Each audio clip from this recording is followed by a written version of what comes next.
Hello hi friends, అందరికీ నమస్కారం. Welcome to my channel Lahari Venky creative. కార్తీక మాసంలో వచ్చే ఈ శుద్ధ ఏకాదశి రోజున తులసి కోటకు పూజ అనేది ఏ విధంగా చేసుకోవాలి, అలాగే ఏ మంత్రాలు చదువుకోవాలి, తులసి కోటకు ఆ రోజు ఏం చేయాలి, అసలు ఏం చేయకూడదు అనేది డూస్ అండ్ డోంట్స్ అయితే చెప్పబోతున్నాను. వీడియోని అయితే ఎక్కడ స్కిప్ చేయకుండా చూడండి, అప్పుడే మీకు మంచిగా అర్థమవుతుంది. ఏకాదశి రోజున ఇలా పూజ అనేది చేసుకోవడం వల్ల తులసి కోటకు చాలా పుణ్యం అనేది లభిస్తుంది. శ్రీ మహావిష్ణువుకు తులసి దేవత అంటే ఎంతో ప్రీతికరం కాబట్టి అందుకే ఈరోజు అయితే తులసి పూజ అయితే తప్పకుండా చేయండి ఫ్రెండ్స్. అలాగే ఉపవాసం ఉన్నా కూడా మనకు కోటి రెట్ల పుణ్య ఫలితం అనేది కూడా దక్కుతుంది. ఇలా ఈ విధంగా అయితే ఏకాదశి రోజున అయితే తులసి కోటకు అయితే పూజ అయితే తప్పకుండా చేయండి ఫ్రెండ్స్. శ్రీ మహావిష్ణువుకు తులసి అంటే చాలా ఇష్టం కాబట్టి తులసి లేకుండా పూజ చేసినా కూడా శ్రీ మహావిష్ణువుకు అది పూర్తి కాదన్నట్టు. ప్రతి ఏకాదశి రోజున కూడా తులసి పూజ అనేది చేసుకున్నా కూడా మన ఇంటికి శాంతి, ఐశ్వర్యం, ఆరోగ్యం అనేవి కూడా లభిస్తాయి ఫ్రెండ్స్. తులసికి అయితే పూజ అయితే చేసుకోండి ఫ్రెండ్స్. తులసి పూజ అనేది ఏ విధంగా చేసుకోవాలనేది చెప్పబోతున్నాను. ఉదయాన్నే తెల్లవారుజామునే నిద్రలేసేసి మన ఇల్లునైతే ఫస్ట్ శుభ్రపరచుకోవాలి. తర్వాత స్నానం చేసేసుకొని తులసి కోట దగ్గర కూడా మంచిగా శుభ్రపరచుకోవాలి. తులసి బృందం ఉంటుంది కదా, తులసి కోట, అది దానికి కూడా మనం పసుపుతో మంచిగా అలంకరణ చేసుకోవాలి. పసుపు కుంకుమలతో కూడా మంచిగా అలంకరణ అనేది చేసుకొని మనం పూలు కూడా పెట్టుకోవాలి. అలాగే తులసి చెట్టు దగ్గర అయితే నెయ్యి దీపం పెట్టుకుంటే చాలా మంచిది ఫ్రెండ్స్. లేకుంటే నువ్వుల నూనె అయినా కూడా పెట్టుకోవచ్చు. లేదంటే మీకు ఏది అనుకూలంగా అనిపిస్తే ఆ దీపం అయితే కూడా పెట్టుకోండి. అలాగే కింద ఇచ్చిన ఈ మంత్రాన్ని జపం చేసుకుంటూ దీపారాధన చేసుకుంటే చాలా మంచిది ఫ్రెండ్స్.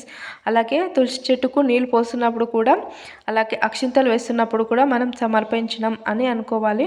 సమర్పయామి అని అనుకుంటూ మనం అక్షింతలు అలాగే పుష్పాలు కూడా సమర్పణ చేసుకోవాలి ఫ్రెండ్స్. తులసి దగ్గర ఈ కింద ఇచ్చిన ఈ మంత్రాన్ని అయితే జపం చేసుకోండి. మీకు ఈ మంత్రం అనుకూలంగా అనిపించకపోతే ఓం తులసి దేవియే నమో నమః అనే మంత్రాన్ని కూడా జపం చేసుకోండి. ఈ మంత్రాన్ని అయితే 11 సార్లు అయితే జపం చేసుకోండి ఫ్రెండ్స్.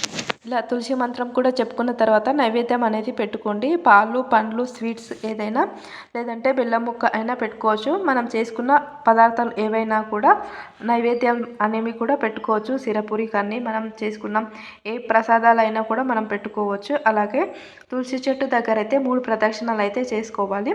ప్రదక్షిణాలు చేసుకునేటప్పుడు కూడా కింద ఇచ్చిన ఈ మంత్రాన్ని అయితే జపం చేసుకోండి. ఇలా ప్రదక్షిణ చేసుకున్నప్పుడు ఈ మంత్రాన్ని జపం చేసుకోవడం వల్ల మనకు చాలా మంచి అనేది జరుగుతుంది ఫ్రెండ్స్. అలాగే తులసి దళాలు కూడా మనం ఏకాదశి రోజున అయితే అస్సలు కొయ్యకూడదు ఫ్రెండ్స్. తులసి చెట్టు దగ్గర ఏకాదశి రోజున అసలు ఏం చేయాలి, ఏం చేయకూడదు అనేది తెలుసుకుంటే, తులసి దగ్గర అయితే మనం తులసి దళాలను అయితే ఏకాదశి రోజున అసలు కోయకూడదు. మనం శ్రీవారికి సమర్పించుకోవాలన్నా కూడా ఒకరోజు ముందుగానే దశమి రోజున అయితే ఆకులు తెంచుకుని పెట్టుకోవాలి. అవే శ్రీవారికి మరుసటి రోజున కూడా సమర్పించుకోవచ్చు. ఇలా ఈ విధంగా అయితే తులసి దళాలను అయితే ఏకాదశి రోజున అయితే అసలు కొయ్యకూడదు. అలాగే తులసి కోట కూడా మంచిగా మనం నీట్గా శుభ్రపరచుకొని ఉండాలి. అసలు అక్కడైతే చాలా మంచిగా ప్రదేశం అనేది ఉండాలి ఫ్రెండ్స్. ఎలాంటి మురికి అనేది కూడా ఉండకూడదు. అలా అంటే తులసి కోట ఉన్న ప్రదేశంలో అయితే మనం స్నానం చేసుకున్న తర్వాతనే మనం శుభ్రపరచుకోవాలి. అలాగే నీరు కూడా పోయాలి.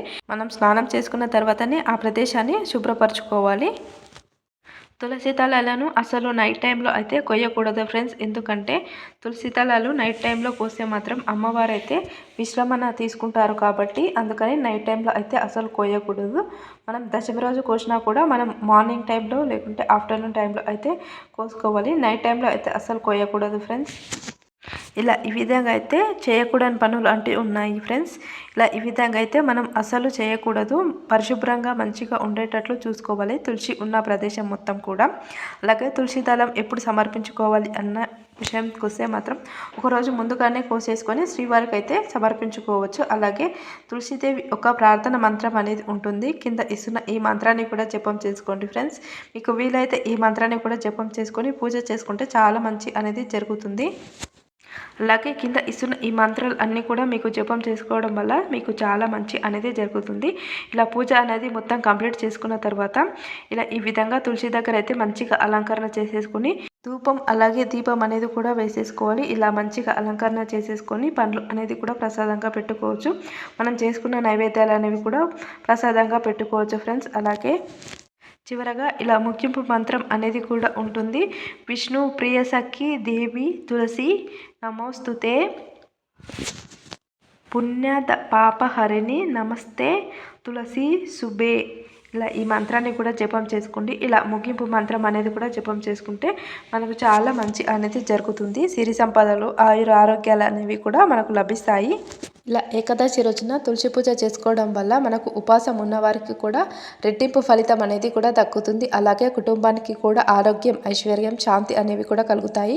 ఇలా శ్రీ మహావిష్ణువు యొక్క అనుగ్రహం కూడా మనకు దక్కుతుంది ఫ్రెండ్స్. ఇలా ఈరోజైతే తులసి కోటకు కూడా పూజ చేసుకోవాలి. ఇలా ఈ విధంగా భక్తిభావంతో చేసుకుంటే మనకు ఆ తులసి అమ్మవారి ఆశీస్సులు కూడా తప్పకుండా లభిస్తాయి ఫ్రెండ్స్. అలాగే మీ జీవితంలో కూడా శాంతి, ఆరోగ్యం, ఐశ్వర్యం, అలాగే ఆనందం అనేది కూడా లభించాలని మనసారా కోరుకుంటూ వీడియో నచ్చితే ఒక చిన్న లైక్ అయితే ఇవ్వండి ఫ్రెండ్స్. అలాగే మీ ఫ్రెండ్స్ అండ్ ఫ్యామిలీ మెంబర్స్కి ఈ వీడియోను షేర్ చేయండి. మా వీడియో కనుక మీరు ఫస్ట్ టైం కనుక చూసినట్లయితే సబ్స్క్రైబ్ చేసుకోండి. ఇలాంటి పూజ సంబంధిత విషయాలు మరికొన్ని తెలుసుకోవాలన్నా కూడా మా ఛానల్ని సబ్స్క్రైబ్ చేసుకోండి. మీరు కూడా తులసి దగ్గర పూజ అనేది చేసుకుంటే ఏ విధంగా చేసుకుంటారు అనేది కూడా కామెంట్ సెక్షన్లో కామెంట్ చేయండి ఫ్రెండ్స్. అలాగే ఒక చిన్న లైక్ అయితే ఇచ్చి సబ్స్క్రైబ్ చేసుకోండి friends. Thank you for watching this channel. Please subscribe my channel.